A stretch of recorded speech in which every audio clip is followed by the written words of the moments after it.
अज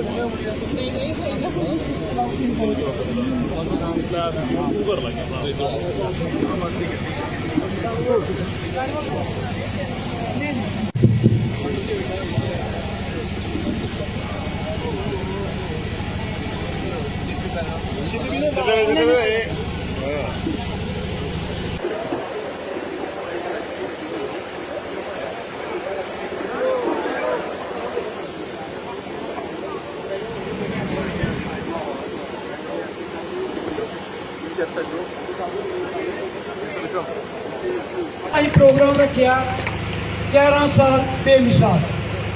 एक तो यह जोड़ा अं चौपाल लाने पिछले एक हफ्ते 10-12 दिन बिटना और वो अज श्यामा प्रसाद मुखर्जी जी का बलिदान दिवस है। सानू पता होना चाहिए कि श्यामा प्रसाद मुखर्जी होने साढ़े वास्ते कितना बड़ा बलिदान दिता, चूल्हे कन्नै अहीं ये जी स्टेट ही सुनने वाली गल है। बच्चों तुम पढ़िया भी होना, पढ़े लिखे बच्चे सारे आए। ये जी स्टेट ही इतने परमिट सिस्टम आ, जियां अहीं विदेश च जाना होए ना सानू वीज़ा लेने पौंदा हा, पासपोर्ट बनना वीज़ा बनना सेम तरीका हा।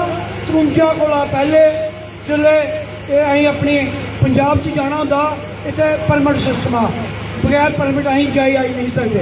इस वास्ते जोड़े साढ़े पहले कैबिनेट मंत्री है, कानून मंत्री है, कांग्रेस की सरकार ही किन्ने बुद्धिजीवी होंगे कि सरकार कांग्रेसी ने कैबिनेट च लिया, कैबिनेट से मंत्री ने इन्हें मंत्री पद की ठोकर मारी, हुई ठोकर मारी। उन्हें क्या एक देश में 2 विधान, 2 निशान, 2 संविधान नहीं चलेंगे, नहीं चलेंगे।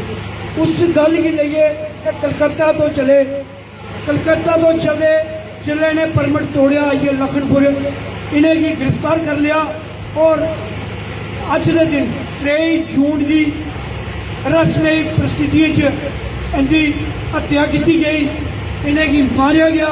ये बलिदान हुई है जम्मू कश्मीर वास्ते। ये साढ़े वास्ते गर्व की गल है कि साढ़े वास्ते श्यामा प्रसाद मुखर्जी ने एक देश की एक निशान, एक विधान, एक संविधान का नारा दिता कि अं इस देश च रोने के जो 2 चीज़ा नहीं चल, 2 झंडे होंगे थे। तो तरीका ठीक ना, क्योंकि जी साड़ी सरकार नहीं आती, मंशा ठीक नहीं। इस वास्ते वो अगे पकड़ने वास्ते आइए साढ़े मोदी साहब। परमिट ने तोड़ी था, वो चीज़ तो खत्म करी थी, पर झंडे 2 लगते हैं, संविधान 2 है। वो जोड़ा काम साढ़े प्रधानमंत्री जी नरेंद्र भाई मोदी ने शुरू किया अपने 5 अगस्त 2019। इस वास्ते मैं थोड़ा सारा पिछले करागा। पहले साढ़े बड़े हर्षोल्लास का दिन है, गर्व की गल है कि साढ़े वार्ड की साड़ी भैन जी डिस्ट्रिक्ट प्रेजिडेंट ने बीजेपी दियाँ, उन्हें अज पहली बारी मैं अपने परमंडल च बुलाया और उन्हें मेरे वास्ते बड़े गर्व की गल है। मैं उस दिन भी बड़ा खुश होया जिस दिन साड़ी भैन डिस्ट्रिक्ट प्रेजिडेंट बनिया और इनकी परमिट का और इनका जोड़ा पार्टी वास्ते त्याग है। अं पिछले किन्ने सालों तो दिखाने बिना किसी गल के, बिना किसी लालच के, बिना किसी पद की लालसा के इन्हें दिन रात पार्टी वास्ते काम किया। इस वास्ते साढ़े वास्ते खासकर वार्ड नंबर 12 के निवासी वास्ते बड़ी गर्व की गल है कि साड़ी भैन की डिस्ट्रिक्ट प्रेजिडेंट कन्नै नवाजिया पार्टी ने अं पार्टी का तहे दिल कन्नै शुक्रिया अदा करने अपने शीर्ष नेतृत्व का। वो साढ़े बाद है जिले जिन्हें इलैक्शन चला था अदू भी इतने आइए अपना प्रचार प्रसार किया। वो बाद अज मौका मिले, मैं डॉक्टर साहब ने निमंत्रण दिता, इन्हें अद्धी आवाज इन्हें क्या कोई गल नहीं, टाइम रखो मैं आई जाता। इस वास्ते सारे ताड़ियां मारिए इनका स्वागत करो अपने बाद। बहुत वो बाद साढ़े स्टेट के प्रेजिडेंट OBC मोर्चा के भारतीय जनता पार्टी के साढ़े सुनील प्रजापति जी जम्मू तो आए हैं, अपना कीमती समय कटिए, इनका भी स्वागत मैं ताड़ियां मारी। साढ़े राहुल देव जी मंडल प्रधान ये सारे परिचय होंगे कन्नै ये पार्टी वास्ते दिन रात लगे हुए काम करते हैं। पार्टी का भारतीय जनता पार्टी जो चीज़ है कि जोड़ा काम करता उसी सब कुछ पार्टी अगे नवाजती है। इत्थे कोई ऐसी गल नहीं, कोई परिवार की पार्टी नहीं, कोई एक परिवार कन्नै कोई लगाव नहीं। जिहड़ा काम करगे उसी उहदा फल दिंदी है पार्टी।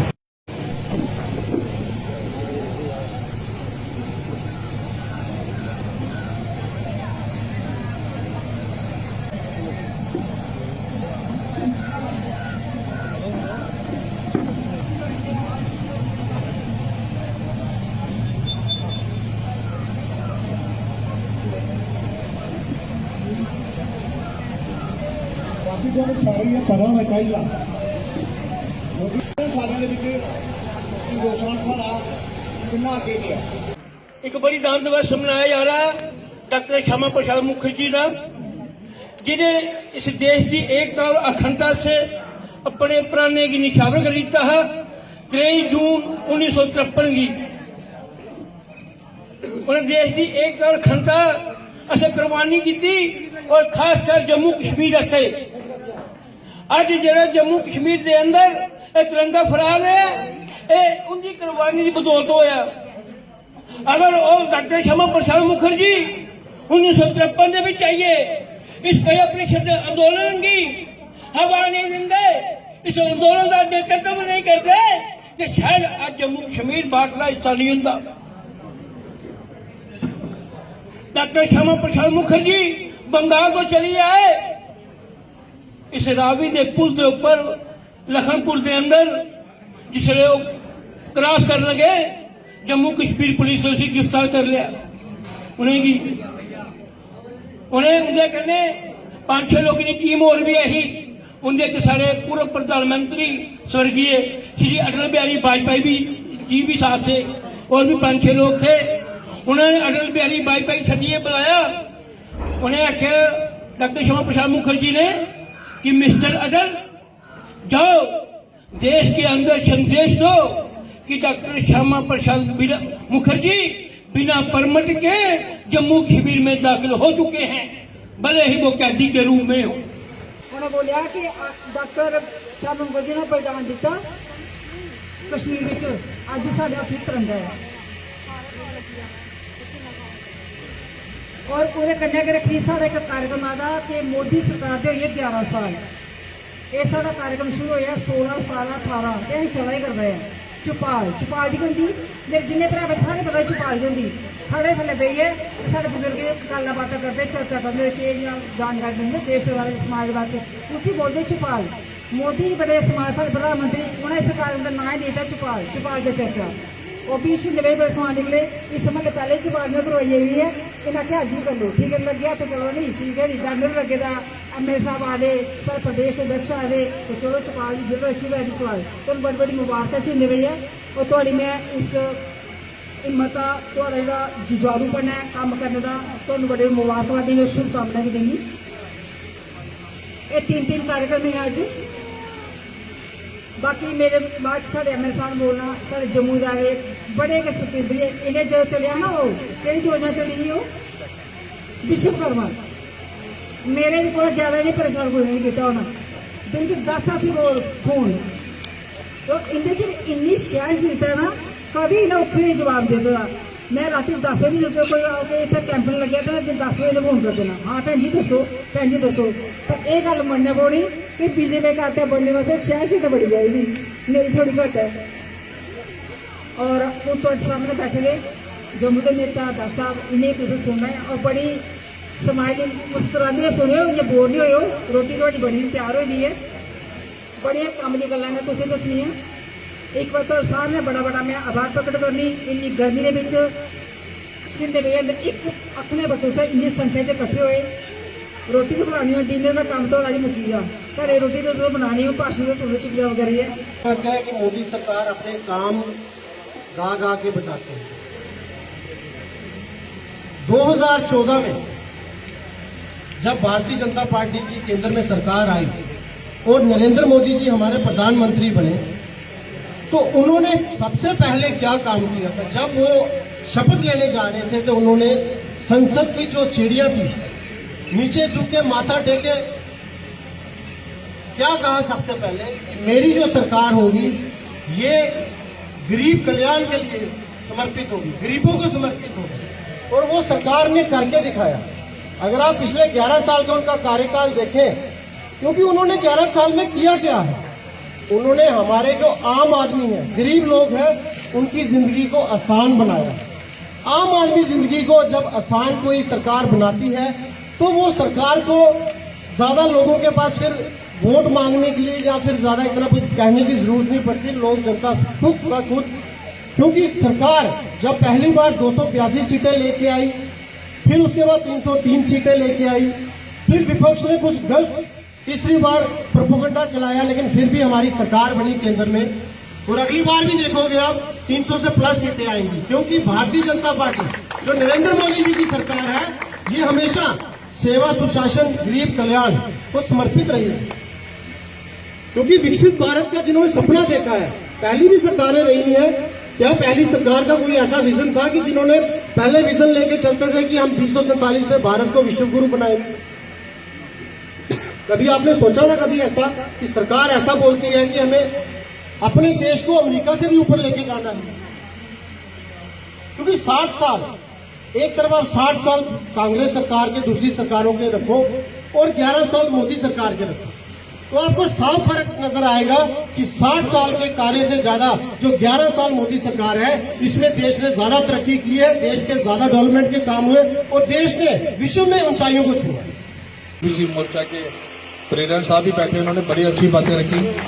उसके साथ साथ आज हमारे श्यामा प्रसाद मुखर्जी, जिन्होंने अपनी कुर्बानी दे दी देश की एकता के लिए, अखंडता के लिए, कि हमारे मुल्क में एक ही कॉन्स्टिट्यूशन होना चाहिए, कश्मीर से लेकर कन्याकुमारी तक, और एक ही फ्लैग होना चाहिए, उसके लिए उन्होंने अपनी जान तक निशावर कर दी।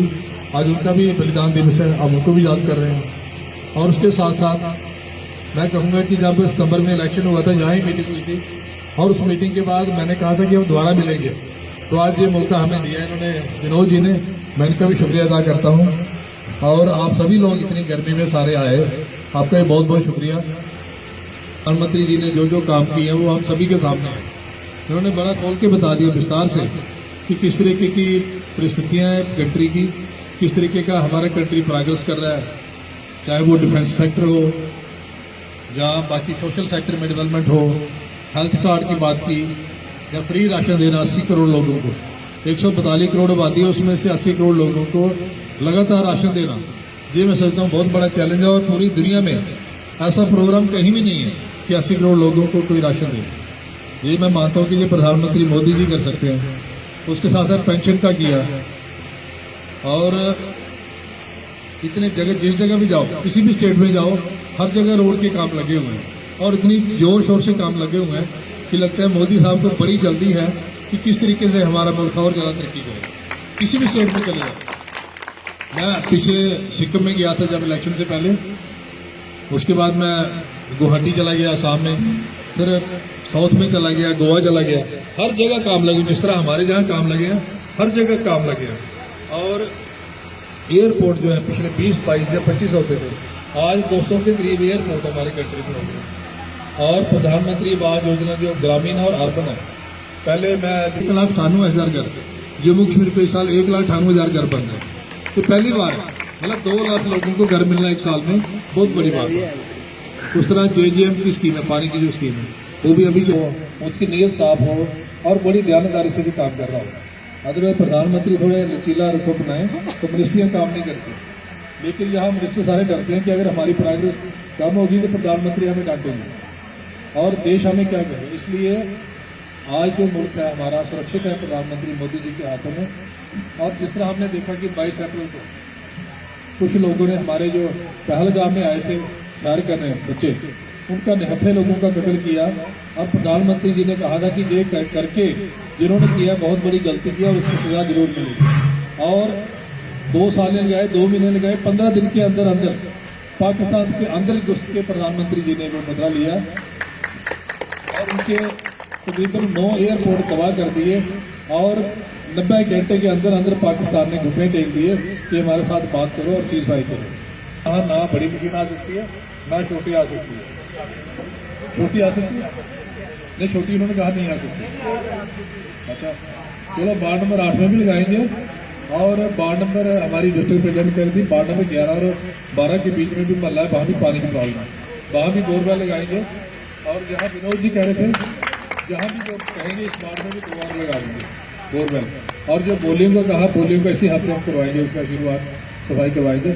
ये छोटे छोटे काम हम करते रहेंगे, लेकिन आपने वक्तन जिस तरह आपने इलेक्शन में साथ दिया, अपना आशीर्वाद हमेशा बनाए रखना। और जहाँ हम कोई गलत काम करें, जहाँ सुस्ती रखें, वहाँ हमारा काम भी होगा, ठीक है ना। ये नहीं कि मैं कोई MLA बन गया, मैं कोई खुदा बन गया, ऐसी कोई चीज़ नहीं है। मैं आप सभी का बच्चा हूँ और आप लोगों ने जब भी कोई लगे कि मेरा कोई काम करने का तरीका कोई चेंज हो रहा है, जब मेरे में कोई नरमी आ रही है, ज़्यादा लापरवाही कर रहा हूँ, और मुझे डांटना भी है, पकड़ना भी है और गाइड भी करना है कि किस तरीके से क्या करना है। तो मैं आज इस मौके पर दोबारा आप लोगों को शुक्रिया अदा करता हूँ। अच्छा बताइएगा, आज 11 साल 3 साल किस तरह से 11 साल जो है भारत सरकार को पूरे हो चुके हैं, तो किस तरह से देखते हैं कि कार्यक्रम पूरे होता है? देखिए, प्रधानमंत्री मोदी जी का 11 साल हो गया उनका आज प्रधानमंत्री बनने के बाद। जिस तरीके से वो काम कर रहे हैं, उन उपलब्धियों के लेके लोगों तक हमारी पार्टी जा रही है। और उसी सिलसिले में आज यहाँ वार्ड नंबर 12 में कार्यक्रम रखा गया, जिसमें हमारे OBC मोर्चा के स्टेट प्रेसिडेंट सुनील जी आए हैं, सुनील प्रजापति जी। डिस्ट्रिक्ट प्रेसिडेंट हमारी उपदेश इंडोत्रा जी आई हैं, और हमारे जो पूर्व पार्षद है जहाँ के विनोद जी, उन्होंने ऑर्गेनाइज किया था। और उसमें हम सभी लोगों ने, वक्ताओं ने ये बात लोगों तक पहुँचाई है किस तरीके से मोदी साहब ने, चाहे सोशल सेक्टर हो या डिफेंस सेक्टर हो, एविएशन सेक्टर हो, रोड सेक्टर हो, हर सेक्टर में काफ़ी तरक्की की है। और आज हमारा मुल्क जो है दुनिया की तीसरी जो इकोनॉमिक पावर बनी है, वो इसी वजह से बनी है कि हमारी जो सेंट्रल गवर्नमेंट अच्छा काम कर रही है और दिन दुगनी रात चुगनी हमारा मुल्क तरक्की कर रहा है। कुछ समस्या भी लोगों ने आपके समक्ष रखी है? बिल्कुल, इन्होंने लोगों ने बताया कि जहाँ एक तो गली की समस्या है, दूसरा पानी की वार्ड नंबर 8 में, वार्ड नंबर 12 में, 11 और 12 में पानी की प्रॉब्लम है। वो मैंने कहा कि हमारी GGM स्कीम अभी शुरू नहीं हुई है, लेकिन जब तक वो होगी तब तक लोगों को बड़ी परेशानी है। उसके लिए मैं 4-5 बोरवेल जिनको दे दूँगा यहाँ। और उसके साथ साथ हमारी पुरानी बोलियाँ हैं, वाटर बॉडी, उनका उन्होंने कहा कि निकास बंद हो गया, वो भी लोगों को बड़ी परेशानी है। उसका भी डीसिल्टिंग का काम शुरू करवाएंगे इसी हफ्ते। और बाकी जो छोटे छोटे काम है वो लोगों के जो लोगों ने बताया, ये है कि एक तो जितना हमारा कंजप्शन है उतनी हमारी सप्लाई नहीं है। तो लिहाजा मैं लोगों से भी आपके माध्यम से रिक्वेस्ट करूँगा कि गर्मी का मौसम है, उतनी ही लाइटें भी ऑन उतनी करें जहाँ ज़रूरत है। मैं देखता हूँ कि हमारे घरों में डे टाइम भी लाइटें जग रही हैं, पंखा अगर चल रहा है, अगर कहीं बाहर अगर पानी वाला कोई नलका चल रहा है तो चल ही रहा है। तो एज ए कंसर्न सिटीजन हमारा जो रोल रहता है कि अपने घर का भी सुबह उठ के पहले यही काम करें कि लाइटें बंद करें, जो पानी अगर कहीं बह रहा है फालतू उसको बचाएं, क्योंकि कहीं हम थोड़ा भी अगर एक इंडिविजुअल करेगा तो वो फर्क पड़ेगा। लेकिन जहाँ जहाँ हमारे ट्रांसफार्मर ख़राब हो रहे हैं, हमारी कोशिश यही है कि 2-3 दिन के अंदर उसको रिप्लेस करें। और सिटी में ख़ास करके ज़्यादा प्रॉब्लम है। सिटी में हमने पिछले दिनों सेम डे भी रिप्लेस करवाए हैं, और मुझे उम्मीद है कि आने वाले दिन में और ज़्यादा जो पेंशन उसमें इम्प्रूव होगा। देखिए, राहुल गांधी जी बोलते तो बहुत कुछ है। कांग्रेस ने 60 साल देश में राज किया, और कांग्रेस से समय 1953 से लेकर सबसे पहले काका कलेलकर रिपोर्ट जो OBC कमीशन बना था, उस समय भी OBC कमीशन ने जो रिकमेंडेशन दी थी उसको दबा दिया गया था। फिर VP मंडल कमीशन बना 1980 में, उसकी भी जो रिपोर्ट थी, जो उनकी मांगे थी, वो डिमांड थी, उसको दबा दिया गया। और जब मंडल कमीशन रिपोर्ट लागू हुई तो संसद भवन में राजीव गांधी जी जो उस समय पूर्व भारत सरकार के प्रधानमंत्री, पूर्व प्रधानमंत्री थे, लीडर ऑफ अपोजिशन थे, उन्होंने 2.5 घंटे इस जाति जनगणना, ये जो OBC, ये जो आरक्षण हुआ था, आरक्षण के विरोध में बोला था। जो कांग्रेस 60 साल से आरक्षण के बारे में बोलती रही, पुराने जो सबसे पहले प्रधानमंत्री थे पंडित नेहरू जी, उन्होंने अपने समय में पूरे भारत के चीफ मिनिस्टरों को चिट्ठी लिखी थी, ये जो आरक्षण है ये देश के लिए खतरा है, ये देश को कमज़ोर करेगा। और एक ऐसी पार्टी जो इतनी बातें करती रही और जो जिनके पास 60 साल का वक्त था, जो नहीं लागू कर पाए, और अब जब भारतीय जनता पार्टी ने, जिसने सब वर्गों को साथ लेकर और सब वर्गों के लिए काम किया है, चाहे EWS के लिए बात हो, आरक्षण की बात हो, सभी वर्गों को उनको हक दिया है। और अब अंत्योदय, भारत सरकार का ये जो नारा है कि अंत्योदय के लिए हम काम करेंगे, ये जो कदम है जातिगत जनगणना का, कास्ट सेंसस का, मैं कहूँगा ये मील का पत्थर साबित होगा। और भारत सरकार ने ये कदम लिया, ये बहुत ही वेलकम स्टेप है। इसका हम जितना शुक्रिया अदा कर सके, खासकर जम्मू कश्मीर के लोग, उतना कम है, क्योंकि जम्मू कश्मीर में खासकर OBC समाज को यहाँ पर पहले 30 साल तक कांग्रेस ने और एनसी ने इस हक से वंचित रखा। अब उन लोगों की गिनती होगी और उनके जो जितने हकों से वो लोग महरूम रहे हैं उनको उनके हक मिले। आज हमने जो कार्यक्रम किया, भारतीय जनता पार्टी का जो प्रोग्राम चल रहा था चौपाल के तहत वार्ड नंबर 12 में आज हमारे विधायक और हमारे ओबीसी मोर्चा के स्टेट प्रेसिडेंट सुनील प्रजापति जी और हमारी बहन सुश्री उपदेश मल्होत्रा जी की अध्यक्षता में ये प्रोग्राम चला। लोगों ने बढ़ चढ़ कर इसमें हिस्सा लिया। लोगों की मोदी साहब की जो उपलब्धियां थी उनको बताया गया। और आज का दिन एक और ख़ास दिन था कि आज के दिन ही हमारे जो भारतीय जनता पार्टी के रचयिता जनसंघ के रचयिता डॉक्टर श्यामा प्रसाद मुखर्जी जी का बलिदान दिवस था। इस मौके पर आए हुए लोगों का धन्यवाद और जो पार्टी की उपलब्धियां हम सब लोगों के समक्ष रखी और लोगों ने इसका पुरजोर समर्थन किया।